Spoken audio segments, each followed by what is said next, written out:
All of us have come over here to venerate the relics of our dear St. Francis Xavier, one who brought the faith to us, to Goa, to West India, western part of India, and to India, and of course also he went to Japan and wanted to go to China.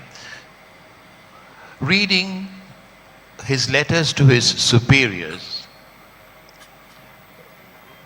he speaks of the ardent desire he had of going to the universities in Paris where he was studying before, and to shout over there that you're wasting your time. You're studying so much of literature, other arts and sciences. Learn about Jesus. Speak about Jesus. Receive the message of Jesus. Francis Xavier was a man who was passionate about spreading the knowledge of Jesus, spreading the love of Jesus. He had acquired this passionate love, reading the Gospels, praying to Jesus. As we read his life, we know that at the beginning he was very keen on really achieving fame, getting money, being powerful, noble. But then suddenly when Ignatius told him, his friend and his superior told him, what does it profit a man if he gains the whole world but suffer the loss of his soul? All of us have heard that so very often, but it doesn't make that much of an impact. I wish it does on us, on me and on all of us. But he was transformed, and his heart was full of love for Jesus. His heart was full of love for people whom he wanted to share the good news. His mind, brilliant mind, understood the meaning of the gospel, understood the call of the gospel. His will, resolute to fulfill what he felt was his call, what he heard was his call. His will, resolute to overcome all obstacles. A heart full of love for God and man. A mind full of understanding for the gospel and its message. A will resolute to follow what he was heard. And it is all these, this heart, this mind, this will was enshrined in that mortal body which you and I have come to pay respects to pay respects to this mortal remains of Francis Xavier, died for over 400 years ago, and we still have his mortal remains, so very impressive through a miraculous intervention of God. Francis gave us the faith, gave you and me the faith. We've come to thank him for this.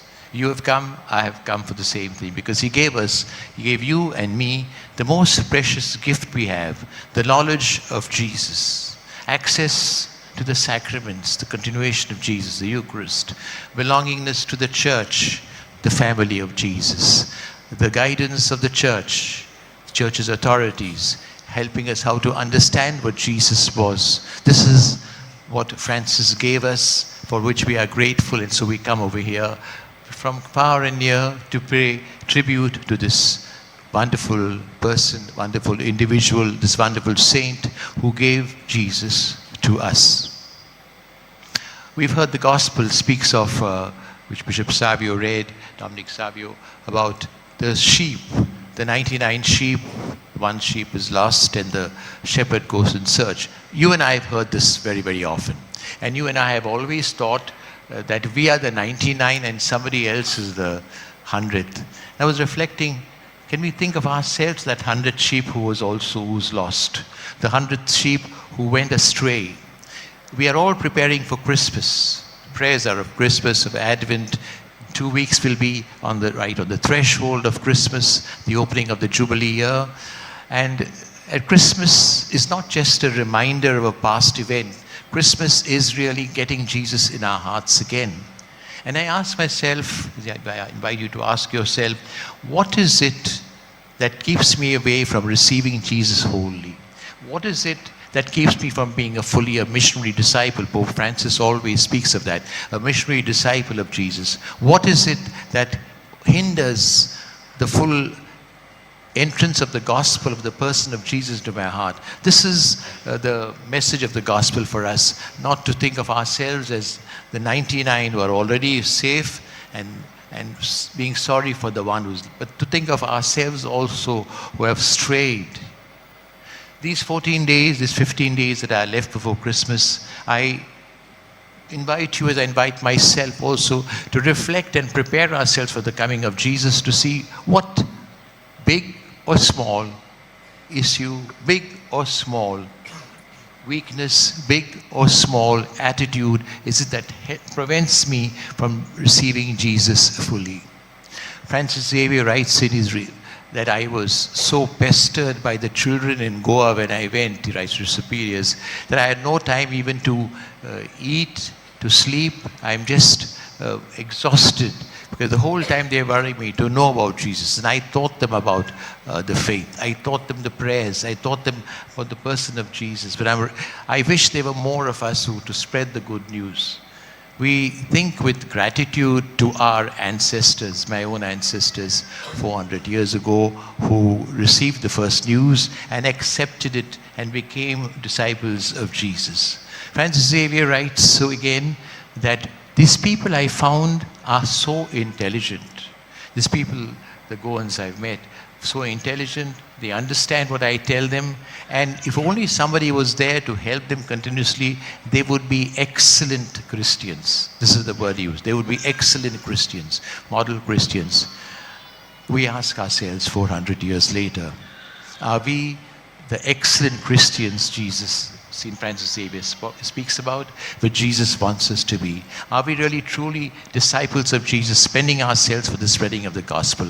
Are we really people who are working for the kingdom of God? Are we people who are compassionate, caring for the poor, caring for others? Are we a family, a community which really inspires others? Of the first Christian, they said that look at these Christians, how they love one another. Are you and I continuing that same tradition? And you and I really being the excellent Christians that Francis Xavier speaks about? Are you and I really true disciples of Jesus? We prepare ourselves for Christmas. We prepare ourselves through the intercession of St. Francis Xavier, prepare ourselves for the intercession of Mother Mary, whose feast we celebrated yesterday, that each one of us might be converted again.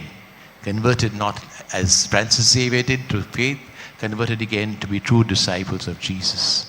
But my dear people, hearty congratulations on the Goans here for having the relics of St. Francis Xavier in this beautiful land. Hearty congratulations for all you did to spread this devotion. And to all of us, the whole congregation, we give a call once again, prepare ourselves for the coming of Jesus, to keep him in our hearts, understand him, love him, and to give him to others as Francis Xavier passionately felt he had to do. God bless you.